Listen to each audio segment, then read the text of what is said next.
Tonight, she was acquitted, yet children kept dying around her. Let us travel back to France at the end of the 19th and beginning of the 20th century, a time of transformation and upheaval. It was an era when the Industrial Revolution was reshaping the country, rural villages were slowly emptying, and massive cities were expanding at an unprecedented pace. It was during this turbulent period that the story of Jeanne Molyneux began, a woman who would later become known as the Ogre of Paris. Her life is a chain of tragedy, unanswered questions, and disturbing suspicions that continue to spark debate among historians to this day. Jeanne Molyneux was born on October 7, 1874, in the tiny village of Karaty in northern France. Her childhood unfolded in a modest home overlooking the vast Atlantic Ocean. In this small community, where everyone knew one another, life moved slowly and predictably. Her family lived simply, largely unaffected by the economic struggles that heavily burdened rural agriculture at the time. Fishing and small household work helped them survive day to day. In the 1870s, France's educational system was still in its early stages. Jeanne received only basic schooling. Attendance was irregular, and widespread illiteracy limited her education to simple reading and writing skills. As the eldest of 7 children, she was forced to take on responsibilities early in life, helping her mother with household duties and caring for her younger siblings. Her childhood was defined by labor and obligation, leaving little room for play or dreams. At the age of 14, Jeanne was sent to work as a domestic servant for a wealthy family, a common fate for girls from poor households. Several years later, searching for a better future, she moved to Paris, a city that promised opportunity. At the time, Paris was home to nearly 2 million people. Its grand boulevards and elegant architecture stood in sharp contrast to the poverty, inequality, and hardship hidden behind the city's glittering facade. While working as a servant, Jeanne met Marcel Weber.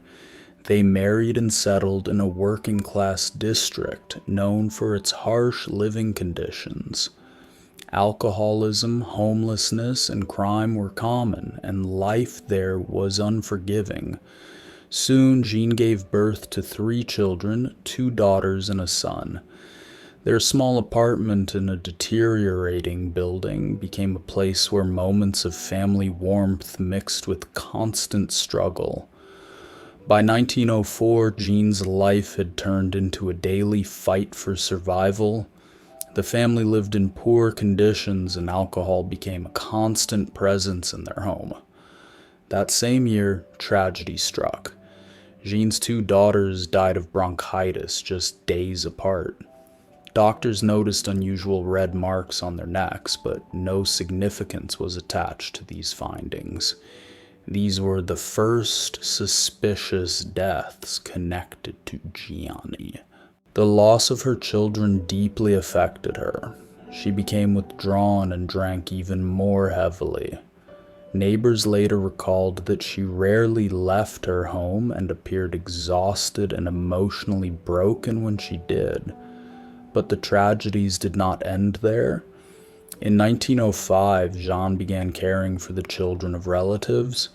Within a single month, 2 of her nieces died in her presence, 18-month-old Georgette and 2.5-year-old Suzanne. Doctors again attributed their deaths to convulsions, once more disregarding marks found on their necks. Suspicion began to grow. Soon after, Jeanne's brother entrusted her with the care of his 7-year-old daughter, Germaine. The child suffered a severe choking episode and was found dead the following day.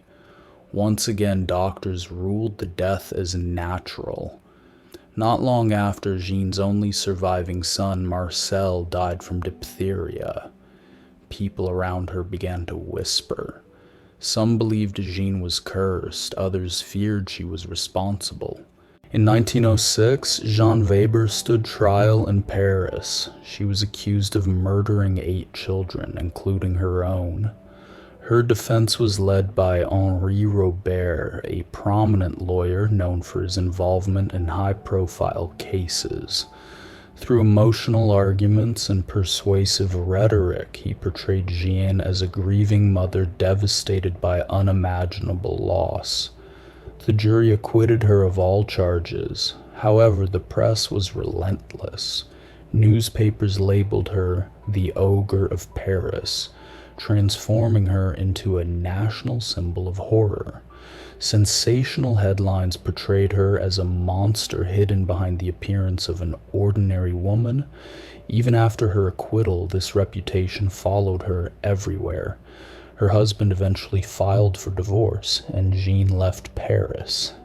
She attempted to start anew in a small town, where she found work as a nanny. Shortly thereafter, the child in her care died. Although a doctor initially noticed signs consistent with suffocation, the death was ultimately attributed to illness. When locals discovered Jean's past, she was arrested. An autopsy later concluded that the child had died from typhoid fever, and she was released once again. Jean then found employment as a nurse in a children's institution. There, a 6-year-old boy was found dead. No formal charges were brought, and Jean was quietly dismissed to avoid public attention. By early 1908, Jean and her new companion, Émile Boucher, moved into a hotel in the small town of Commercy in northeastern France. Their stay was brief. Just days later, the hotel owner discovered Jean attempting to strangle a 10-year-old boy named Marcel Pirot. The child fought desperately and even bit his own tongue in an attempt to escape. Jean held a cloth tightly around his neck. The hotel owner struck her repeatedly before she finally released the boy. Despite efforts to save him, the child had already died. Police were called immediately, and Jean was arrested. During a search of her belongings, authorities discovered a letter from her former lawyer, Henri Robert. The news spread rapidly. The woman in custody was soon identified as the infamous Ogre of Paris. This time, the trial ended differently. On October 28, 1908, John Weber was found guilty of murder and held responsible for the deaths of at least 10 children. She was committed to a psychiatric institution in New Caledonia. Even there, her story ended in tragedy. On July 5, 1918, John Weber took her own life. Her case remains one of the most disturbing and controversial chapters in French criminal history. Why did doctors and courts ignore so many warning signs? How did she avoid conviction for so long despite mounting evidence? Were her actions the result of severe mental illness? Or did she fully understand what she was doing? These questions continue to haunt historians and true crime researchers. Jean Weber's life stands as a grim reminder of how legal failures, social blindness, and human tragedy can intertwine, with devastating consequences. The case of Jean Weber remains deeply debated. Was she a calculating killer or the result of unbearable circumstances and systemic failure? Let us know what you think in the comments below.